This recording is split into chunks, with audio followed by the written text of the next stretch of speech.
2026 সালের বাংলাদেশের রাজনীতিতে এক অভাবনীয় ও চাঞ্চল্যকর অধ্যায়ের সাক্ষী হলাম আমরা, যেখানে একসময় বঙ্গভবন ঘেরাও আর রাষ্ট্রপতির পদত্যাগের দাবিতে রাজপথ উত্তাল ছিল, সেখানে আজ খোদ রাষ্ট্রপতি মোহাম্মদ শাহাবুদ্দিনের কণ্ঠে ঝরছে প্রধানমন্ত্রী তারেক রহমানের অকুণ্ঠ প্রশংসা।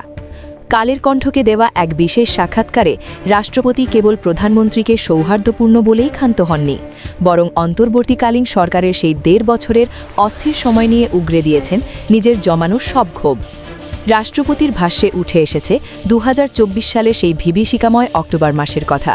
তিনি দাবি করেন তাকে পদ থেকে সরানোর বিষয়টি ছিল একটি সুপরিকল্পিত নীল নকশা। বঙ্গভবন ঘেরাওয়ের সেই রাতগুলোর বর্ণনা দিতে গিয়ে তিনি যা বললেন তার রীতিমতো পিলে চমকানো। বঙ্গভবন ঘেরাও নাটক না ষড়যন্ত্র? রাষ্ট্রপতি শাহাবুদ্দিনের মতে ২৪শে অক্টোবর বঙ্গভবনের বাইরে যে জনস্রোত দেখা গিয়েছিল তারা প্রকৃত আন্দোলনকারী ছিল না। তার ভাষ্যে উঠে আসা কয়েকটি চাঞ্চল্যকর তথ্য হল: ভাড়ায় চালিত আন্দোলন, রাতারাতি গজিয়ে ওঠা বিভিন্ন ভুইফোর সংগঠন বিপুল অর্থ ঢেলে ছিন্নমূল মানুষকে ভ্যান ও ট্রাকে করে বঙ্গভবনের সামনে জড়ো করেছিল।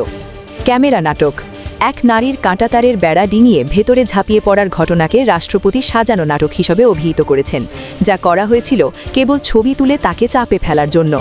সেনাবাহিনীর ভূমিকা, নবম ডিভিশনের সদস্যরা ৩ স্তরের নিরাপত্তা বলয় তৈরি না করলে সেদিন বঙ্গভবনও গণভবনের উদো ধ্বংসস্তূপে পরিণত হতে পারত। তারেক রহমান সম্পর্কে ধারণার আমূল পরিবর্তন। সাক্ষাৎকারের সবচেয়ে আকর্ষণীয় অংশ ছিল প্রধানমন্ত্রী তারেক রহমানের সাথে রাষ্ট্রপতির মূল্যায়ন।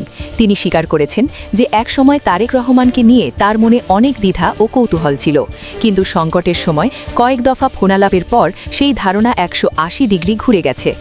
রাষ্ট্রপতির ভাষায়, প্রধানমন্ত্রী তারেক রহমান একজন অত্যন্ত আন্তরিক, রুচিশীল এবং রাজনৈতিকভাবে পরিপক্ক ব্যক্তিত্ব।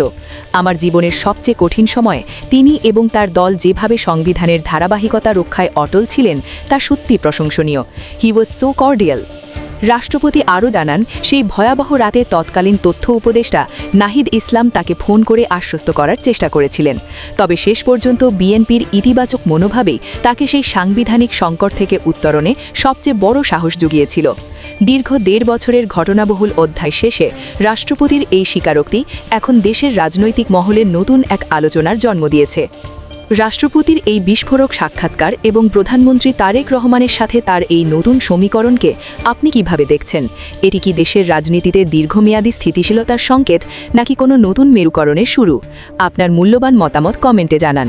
ভিডিওটি ভালো লাগলে লাইক ও শেয়ার করে আমাদের পাশেই থাকুন। ধন্যবাদ।